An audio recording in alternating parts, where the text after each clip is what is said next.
उन्होंने पुरुष के नाम की आड़ लेकर लिखना शुरू किया। वास्तविकता में वे नारीवादी लेखक थीं। वे कहती थी जीवन में केवल एक ही खुशी है, प्यार करना, प्यार पाना। एक के बाद एक कई लव अफेयर में असफल हो जाने के बाद भी वे सच्चा प्यार खोजती रहीं। वे अपने लेखन में प्यार, जुनून और सामाजिक मुद्दों की खोज करती रहीं। उन्हें उनके साहित्यिक कार्यों के अलावा महिलाओं के अधिकार और सामाजिक न्याय की वकालत करने की भूमिका के लिए भी जाना जाता है।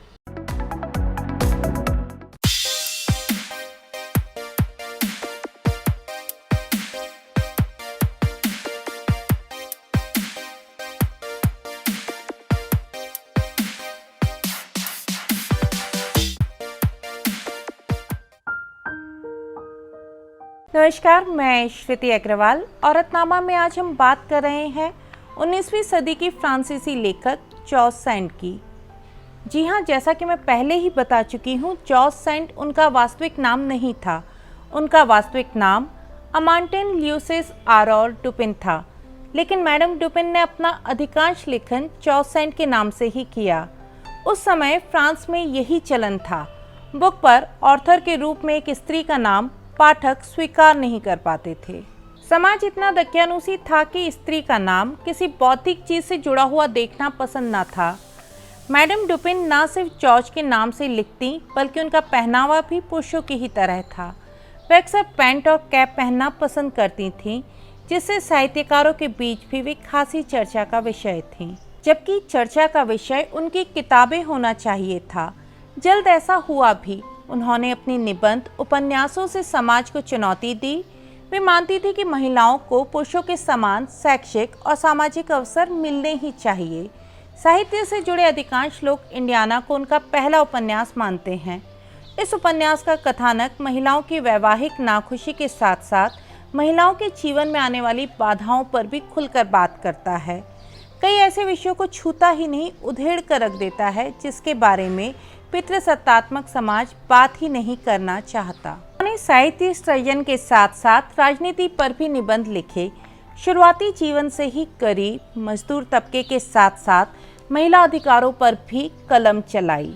1848 की क्रांति के समय वह राजशाही के विरोध में उत्साही गणतंत्रवादी थी। उन्होंने अपना स्वयं का अखबार भी शुरू किया था, जो श्रमिक सहकारी समिति द्वारा प्रकाशित किया जाता था। 1841 के बाद से ही वह राजनीतिक रूप से काफ़ी सक्रिय थी। उस समय के नेता अक्सर उनसे परामर्श लिया करते थे। 1848 की अस्थायी सरकार की वे सदस्य थीं, जिसने उग्र घोषणा पत्रों की श्रृंखला जारी की थी, जिसे फ्रांस के इतिहास में आज भी बहुत बड़ा ऐतिहासिक कदम माना जाता है। सैंड अक्सर कहा करती थी कि जीवन में केवल एक खुशी है, प्यार करना और प्यार पाना। इस शब्द प्यार के साथ उनके जीवन के कई महत्वपूर्ण अध्याय जुड़े हैं। कम उम्र में हुई पहली शादी ज़्यादा न चली, वे इस रिश्ते से बाहर आ गईं। इस अलगाव के बाद उन्होंने स्वतंत्र और अपरंपरागत जीवन की शुरुआत की। जूल सैंड्रयू शुरुआती जीवन में उनके साहित्यिक सहयोगियों में से एक हैं।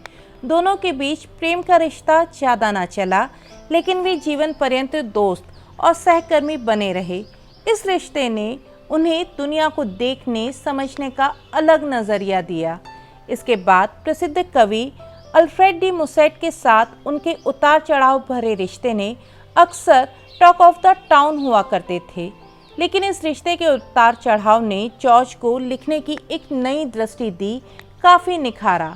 उसके बाद प्रसिद्ध संगीतकार फ्रेडरिक चॉपिन और जॉर्ज का रिश्ता लंबा चला। एक दशक तक चलने वाले इस रिश्ते ने जॉर्ज को काफ़ी कुछ दिया, समझाया। जॉर्ज ने अपनी आत्मकथा में इस रिश्ते पर बहुत विस्तार से लिखा है। यूँ जॉर्ज सैंड के छद्म नाम के पीछे मैडम डुपिन ने कुछ समय तक अपनी पहचान छिपाई थी, लेकिन एक स्त्री का दूसरे स्त्री के प्रति समलैंगिक प्रेम उन्होंने कभी न छिपाया। अभिनेत्री डोरवॉल के साथ भी जॉर्ज के प्रेमी संबंध थे। अपरंपरागत प्रेम और सामाजिक मानदंडों की खुली अवहेलना के कारण उनका व्यक्तित्व अक्सर विवादों में रहा, लेकिन उनकी रचनाएं बेहद पसंद की गई। उनके उपन्यास समाज को आईना दिखाते थे।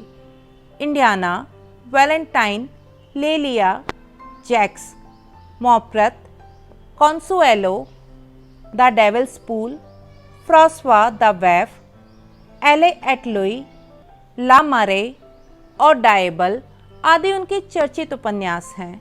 उनका बेहद प्रसिद्ध कथन है, आप मेरे शरीर को बांध सकते हैं, मेरे हाथों को बांध सकते हैं, मेरे कार्यों को नियंत्रित कर सकते हैं, आप सबसे मजबूत हैं और समाज आपकी शक्ति को बढ़ाता है, लेकिन मेरी इच्छा से सर आप कुछ नहीं कर सकते।